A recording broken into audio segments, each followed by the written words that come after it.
السلام علیکم، میرا نام عبدالرحیم ہے۔ میں ایک سیریز بنا رہا ہوں مختلف احادیث کی کتابوں سے مختلف ٹاپکس پہ۔ تو امام خزیمہ کا جو مجموعہ احادیث ہیں اس سے نماز کے ٹاپک پہ کچھ احادیثیں ہیں۔ اعوذ باللہ من الشیطان الرجیم، بسم اللہ الرحمن الرحیم۔ حدیث نمبر 1385، حضرت ابن عباس رضی اللہ تعالیٰ عنہ نبی کریم صلی اللہ علیہ وسلم سے روایت کرتے ہیں کہ آپ صلی اللہ علیہ وسلم نے نماز کسوف پڑھائی۔ آپ صلی اللہ علیہ وسلم نے قرات کی، پھر رکوع کیا، پھر آپ صلی اللہ علیہ وسلم نے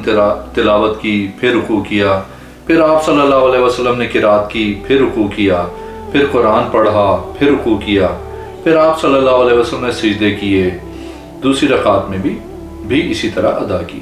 امام ابو بکر رحمۃ اللہ علیہ فرماتے ہیں، میں نے ان روایات کی اسانید کتاب الکبیر میں بیان کر دی ہے، لہٰذا آدمی کے لیے جائز ہے کہ وہ نبی کریم صلی اللہ علیہ وسلم کے طریقے کے مطابق نماز کسوف میں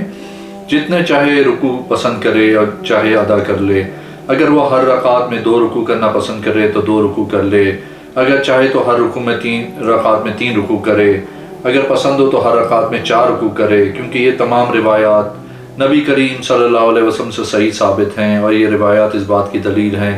کہ نبی کریم صلی اللہ علیہ وسلم نے سورج گرہن میں ایک مرتبہ نہیں بلکہ کئی مرتبہ نماز کسوف پڑھی ہے۔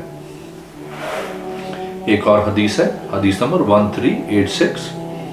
حضرت جابر بن عبداللہ رضی اللہ تعالیٰ عنہ بیان کرتے ہیں کہ رسول اللہ صلی اللہ علیہ وسلم کے حد مبارک میں جس دن رسول اللہ صلی اللہ علیہ وسلم کا لخت جگر ابراہیم رضی اللہ تعالیٰ عنہ فوت ہوا، اس دن سورج کو گرہن لگا، تو آپ صلی اللہ علیہ وسلم نے لوگوں کو 6 رکوع 4 سجدوں کے ساتھ ادا کرائے۔ آپ صلی اللہ علیہ وسلم نے تکبیر کہی، پھر طویل قرات کی، پھر اپنی قرات کے برابر طویل رکوع کیا، پھر آپ صلی اللہ علیہ وسلم نے رکوع سے اپنا سر مبارک اٹھایا تو پہلی قرات سے کچھ کم قرات کی، پھر آپ صلی اللہ علیہ وسلم نے اپنی قرات کی مقدار کے مطابق برابر طویل رکوع کیا، پھر آپ صلی اللہ علیہ وسلم نے رکوع سے سر مبارک اٹھایا تو اپنی دوسری قرات سے کچھ کم قرات کی، پھر اس قرات کے برابر رکوع کیا، پھر اپنا سر مبارک اٹھایا، پھر آپ صلی اللہ علیہ وسلم نے نیچے جھک کے 2 سجدے کیے، پھر آپ صلی اللہ علیہ وسلم دوسری رکعت کے لیے کھڑے ہوئے اور سجدے کرنے والوں سے پہلے 3 رکوع کیے، ان میں ہر رکوع اپنے بعد والے سے طویل ہوتا مگر آپ کا رکوع آپ کے قیام کے برابر ہوتا۔ پھر آپ صلی اللہ علیہ وسلم اپنی نماز میں پیچھے ہٹے تو لوگوں کی صفیں بھی آپ کے ساتھ پیچھے ہٹ گئیں، پھر آپ صلی اللہ علیہ وسلم آگے بڑھے تو صفیں بھی آگے بڑھ گئیں، پھر آپ صلی اللہ علیہ وسلم نے نماز مکمل کی تو سورج روشن ہو چکا تھا، پھر آپ صلی اللہ علیہ وسلم نے فرمایا، لوگوں بے شک سورج اور چاند اللہ تعالیٰ کی نشانیوں میں سے 2 نشانیاں ہیں، لہٰذا ان دونوں کو کسی انسان کی موت کی وجہ سے گرہن نہیں لگتا، لہٰذا جب تم گرہن لگا دیکھو تو نماز پڑھو حتیٰ کہ سورج روشن ہو جائے۔ ایک اور حدیث ہے، حدیث نمبر 1387۔ حضرت عائشہ رضی اللہ تعالیٰ عنہ بیان کرتی ہیں کہ رسول اللہ صلی اللہ علیہ وسلم کی حیات مبارک میں سورج گرہن لگا تو مسجد میں تشریف لے گئے، آپ صلی اللہ علیہ وسلم نماز کے لیے کھڑے ہوئے اور اللہ اکبر کہا، اور لوگوں نے بھی آپ صلی اللہ علیہ وسلم کے پیچھے صفیں بنا لی۔ رسول اللہ صلی اللہ علیہ وسلم نے بڑی طویل قرات فرمائی، پھر اللہ اکبر کہا اور طویل رکوع کیا، پھر رکوع سے سر مبارک اٹھایا تو سمع اللہ لمن حمدہ ربنا ولک الحمد کہا، پھر آپ صلی اللہ علیہ وسلم نے کھڑے ہو کے طویل قرات کرائی مگر یہ پہلی قرات سے کم تھی، پھر آپ صلی اللہ علیہ وسلم نے اللہ اکبر کہہ کے طویل رکوع کیا، یہ رکوع پہلے رکوع سے چھوٹا تھا، پھر آپ صلی اللہ علیہ وسلم نے سمع اللہ لمن حمدہ ربنا ولک الحمد کہا، پھر آپ صلی اللہ علیہ وسلم نے دوسری رکعت بھی اسی طرح ادا کی۔ اس طرح آپ صلی اللہ علیہ وسلم نے 4 رکوع اور 4 سجدے مکمل کیے۔ آپ صلی اللہ علیہ وسلم کی سلام پھیرنے سے پہلے ہی سورج روشن ہو چکا تھا، پھر آپ صلی اللہ علیہ وسلم نے کھڑے ہو کے خطبہ ارشاد فرمایا اور اللہ تعالیٰ کی شان کے لائق اس کی حمد و ثنا بیان کی، پھر فرمایا، بے شک سورج اور چاند اللہ تعالیٰ کی نشانیوں میں سے 2 نشانیاں ہیں، اگر کسی شخص کی موت یا زندگی وجہ سے گرہن نہیں لگتا، لہٰذا جب تم ان دونوں میں سے کسی ایک کو گرہن لگا دیکھو تو نماز پڑھنے میں جلدی کرو۔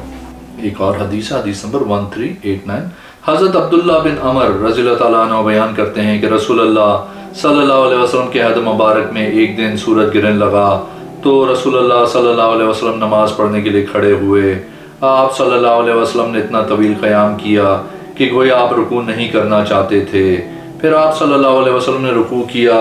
حتیٰ کہ آپ رکوع سے سر اٹھانا نہیں چاہتے تھے۔ پھر آپ صلی اللہ علیہ وسلم نے اپنا سر مبارک اٹھایا تو آپ صلی اللہ علیہ وسلم اتنی دیر کھڑے رہے گویا آپ صلی اللہ علیہ وسلم سجدہ نہیں کرنا چاہتے۔ پھر آپ صلی اللہ علیہ وسلم نے سجدہ کیا تو آپ صلی اللہ علیہ وسلم گویا سر اٹھانا ہی نہیں چاہتے تھے۔ پھر آپ صلی اللہ علیہ وسلم نے اپنا سر مبارک اٹھایا تو آپ صلی اللہ علیہ وسلم دیر تک بیٹھے رہے، سجدہ کرنا ہی نہیں چاہتے تھے۔ پھر آپ صلی اللہ علیہ وسلم نے سجدہ کیا تو گویا آپ صلی اللہ علیہ وسلم سر مبارک اٹھانا ہی نہیں چاہتے تھے۔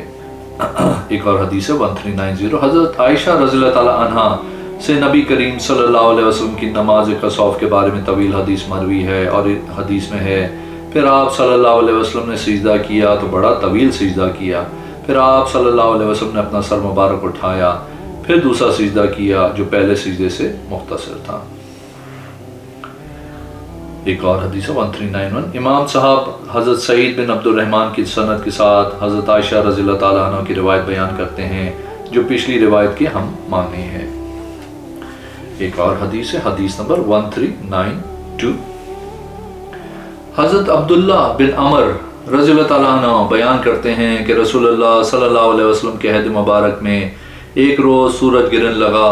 تو رسول اللہ صلی اللہ علیہ وسلم نماز پڑھنے کے لیے کھڑے ہو گئے تو آپ صلی اللہ علیہ وسلم نے اتنا طویل قیام کیا کہ گویا آپ رکوع نہیں کرنا چاہتے۔ پھر آپ صلی اللہ علیہ وسلم نے اس قدر طویل رکوع کیا جیسے آپ اپنا سر مبارک اٹھانا ہی نہیں چاہتے۔ پھر آپ صلی اللہ علیہ وسلم نے سر مبارک اٹھایا تو دیر تک کھڑے رہے جیسے آپ صلی اللہ علیہ وسلم سجدہ کرنا نہیں چاہتے۔ پھر آپ صلی اللہ علیہ وسلم نے سجدہ کیا تو جیسے آپ صلی اللہ علیہ وسلم سر اٹھانا ہی نہیں چاہتے۔ آپ صلی اللہ علیہ وسلم پھونکے مار رہے تھے اور رو رو کے یہ دعا مانگ رہے تھے، اے میرے پروردگار، کیا تو نے میرے ساتھ وعدہ نہیں کیا تھا کہ جب تک میں ان میں موجود ہوں تو انہیں عذاب نہیں دے گا؟ اے میرے رب، کیا تو نے میرے ساتھ وعدہ نہیں کیا تھا کہ تو ان کو عذاب نہیں دے گا اس حال میں کہ ہم تجھ سے بخشش کا سوال کرتے ہیں؟ پھر آپ صلی اللہ علیہ وسلم نے 2 رکعت پڑھیں تو سورج روشن ہو چکا تھا۔ آپ صلی اللہ علیہ وسلم نے کھڑے ہو کے اللہ تعالیٰ کی تعریفات اور اس کی ثنا بیان کی اور فرمایا، بے شک سورج و چاند اللہ تعالیٰ کی نشانیوں میں سے 2 نشانیاں ہیں، لہٰذا جب ان دونوں میں سے کسی ایک کو گرن لگے تو تم جلدی جلدی اللہ تعالیٰ کے ذکر میں مشغول ہو جاؤ۔ پھر فرمایا، مجھے جنت دکھائی گئی، حتیٰ کہ میں چاہتا تو ہاتھ بڑھا کے اس کے خوشوں میں سے ایک خوشہ لے لیتا، اور مجھے جہنم بھی دکھائی گئی تو میں نے پھونکے مارنا شروع کر دیں۔ میں ڈرا کہ کہیں یہ تمہیں اپنی لپیٹ میں نہ لے لے، اور میں نے دعا کرنی شروع کر دی، اے میرے پروردگار، کیا تو نے میرے ساتھ وعدہ نہیں کیا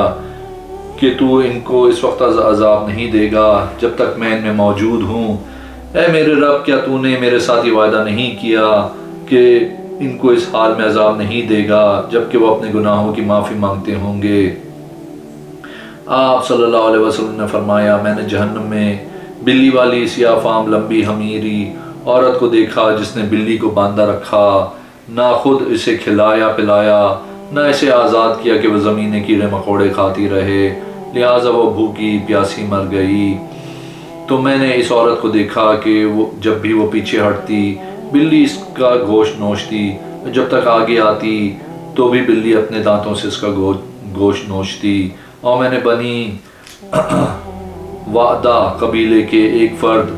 2 سختی جوتوں والے کو بھی دیکھا، اسے 2 شاخوں والی لاٹھی کے ساتھ جہنم میں دھکیلا جا رہا تھا۔ اور میں نے جہنم میں اس خمدار لاٹھی والے کو بھی دیکھا جو اپنی خمدار لاٹھیوں کے ساتھ حاجیوں کی چیزیں چورایا کرتا تھا اور کہتا تھا، بے شک میں تو چوری نہیں کرتا، چوری تو میرے خمردار لاٹھی کرتی ہے، لہٰذا میں نے اسے جہنم میں خمدار لاٹھی پر ٹیک لگائے ہوئے دیکھا۔ ایک اور حدیث ہے 1395، حضرت عمر حضرت عائشہ رضی اللہ تعالیٰ عنہ سے سورج گرنے لگنے کا واقعہ روایت کرتے ہیں اور کہتے ہیں، جب سورج روشن ہو گیا تو نبی کریم صلی اللہ علیہ وسلم کھڑے ہوئے اور آپ صلی اللہ علیہ وسلم نے خطاب کیا۔ آپ صلی اللہ علیہ وسلم نے اللہ تعالیٰ کی حمد و ثنا بیان کی، پھر فرمایا بلا شبہ سورج و چاند اللہ تعالیٰ کی نشانیوں میں سے دو نشانیاں ہیں جنہیں کسی شخص کی موت یا زندگی کی وجہ سے گرن نہیں لگتا۔ اے امت محمدیہ، بے شک اللہ تعالیٰ کو اس وقت بڑی غیرت آتی ہے جب اس کا کوئی بندہ یا بندی زنا کرتے ہیں۔ اے امت محمد، اللہ کی قسم یا اس ذات کی قسم جس کے ہاتھ میں میری جان ہے، اگر تم وہ سب کچھ جان لو جو میں جانتا ہوں تو تم بہت تھوڑا ہنسو اور بہت زیادہ رویا کرو۔ خبردار، کیا میں نے اللہ کا دین پہنچا دیا ہے؟ ایک اور حدیث ہے، حدیث نمبر 1398۔ حضرت عائشہ رضی اللہ تعالیٰ بیان کرتی ہیں کہ نبی کریم صلی اللہ علیہ وسلم کے عہد مبارک میں سورج گرن لگا تو آپ صلی اللہ علیہ وسلم نے لوگوں کو نماز پڑھائی، پھر مکمل حدیث بیان کی، آخر میں یہ الفاظ روایت کیے۔ پھر آپ صلی اللہ علیہ وسلم نماز سے فارغ ہوئے تو فرمایا بے شک سورج اور چاند کو کسی شخص کی موت و حیات سے گرن نہیں لگتا، لیکن وہ دونوں اللہ تعالیٰ کی نشانیوں میں سے دو نشانیاں ہیں، لہٰذا جب تم گرن دیکھو تو نماز کی طرف دوڑو۔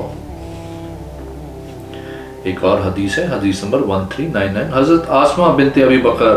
رضی اللہ تعالیٰ عنہ بیان کرتی ہیں کہ رسول اللہ صلی اللہ علیہ وسلم کے زمانے مبارک میں سورج گرن لگا، پھر طویل حدیث بیان کی اور فرمایا لہٰذا جب تم گرن لگا دیکھو تو نماز کی طرف لپکو، اللہ کا ذکر کرو اور صدقہ و خیرات کرو۔ ایک اور حدیث ہے، حدیث نمبر 1401۔ حضرت اسماء رضی اللہ تعالیٰ عنہ بیان کرتی ہیں کہ نبی کریم صلی اللہ علیہ وسلم نے سورج گرن کے وقت غلام آزاد کرانے کا حکم دیا۔ اگر آپ نے میرے چینل کو اب تک سبسکرائب نہیں کیا تو پلیز کیجئے، اس ویڈیو کو لائک کیجئے۔ اگلی میں انشاءاللہ حاضر ہوں گا۔ اللہ حافظ۔